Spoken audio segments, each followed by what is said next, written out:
Hey, it's Katie from Simply Clean Meals, and today I'm going to show you how to make a really healthy, really easy chocolate beet cake. So the beets in this recipe are completely hidden. You're not going to taste them. They're really just there for fiber and for those gorgeous red antioxidants. You'll see when I make it, it's this beautiful bright red color. So if you don't like beets, or if you have a picky kiddo and you're trying to work some beets into their diet, then this is a fantastic way to do it. Plus, it tastes delicious and it's great for Valentine's Day, right? So let me show you what to do. You can completely put this together in 15 minutes, get it in the oven, and then enjoy it after dinner or after the kiddos come home from school. So we're gonna start with 2.5 cups of almond flour. And then we also add a little bit of coconut flour, just 2 tablespoons. Now, if your flours are really lumpy, you can put this through a sieve. I'm gonna skip that today, but you can do that. Sometimes that helps. And then I'm gonna do a 1/2 cup of cocoa powder. You could also use cacao. And then a 1/2 teaspoon of baking soda and a 1/2 teaspoon of salt. And then I forgot my tool. My fork. I'm gonna mix it all together. And then we're gonna add a 1/2 cup of chocolate chips. Now I would say don't skip these chocolate chips, especially if you're making them for kids, because this cake is not incredibly sweet. And, oops, I'm gonna add just a few more in.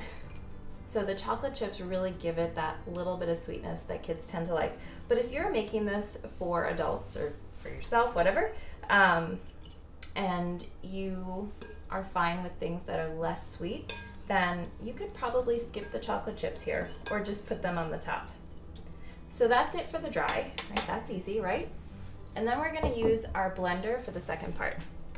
Now, before I became a mom, I thought I would totally do this hidden veggie thing. And there are a couple schools of thought about the hidden veggies. Some people don't like to do them because they want their kiddos to get used to eating real veggies, which I totally support. And I also find that the hidden veggie recipes seem to be a little time consuming, right? So I only do them if it's really easy. And this one is incredibly easy. So I take a hand from the store and I get organic, frozen, pre-chopped beets, and then I just cook them in the microwave. So you could totally cook these on the stovetop as well. But for this recipe, to make it simple, I'd recommend just getting the pre-chopped beets. This just makes it really easy. You could get whole beets and then peel them and roast them if you wanted to do that too. That's totally fine. But this makes this simple and fast, which is how I like to cook. When you cook these, there is some juice. You don't want that juice to go into the recipe. I mean, a tiny little bit is fine, but the rest of it you don't want to go in there. Okay, so we have that. We have our beets. We're gonna add a 1/2 cup of maple syrup. You wanna get real maple syrup, right? And then we're going to add a teaspoon of vanilla extract. And then we're also gonna add 2 teaspoons of apple cider vinegar. This is just a rising agent in the recipe. 1, 2. Okay, and then we're gonna add some coconut oil. It's 2 tablespoons. Then we're just gonna blend this all together.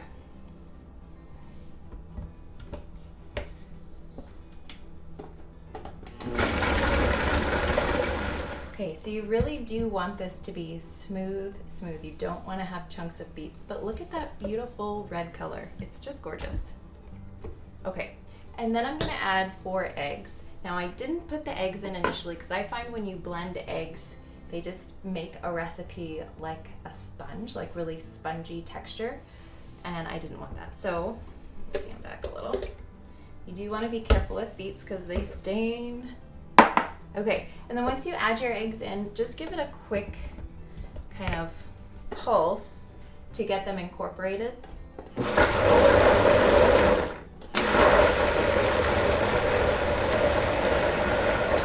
Okay, so that's done.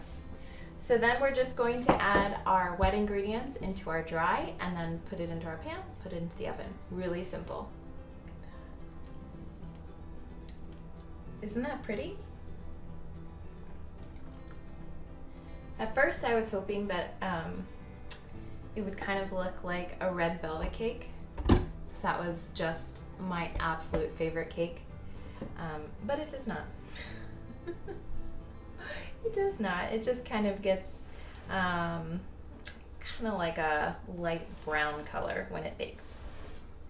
So I'm just going to mix this all together, nice and incorporated. And you want to heat your oven to 350 degrees and use a greased baking sheet. All right, and then I'm just gonna sprinkle chocolate chips on top.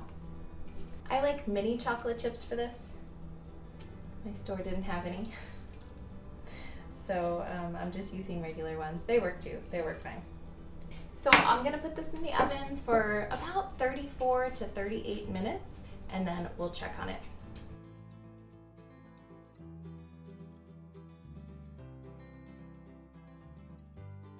Okay, so here's the finished product. It looks delicious. That baked for 36 minutes, and I cannot wait to dig in.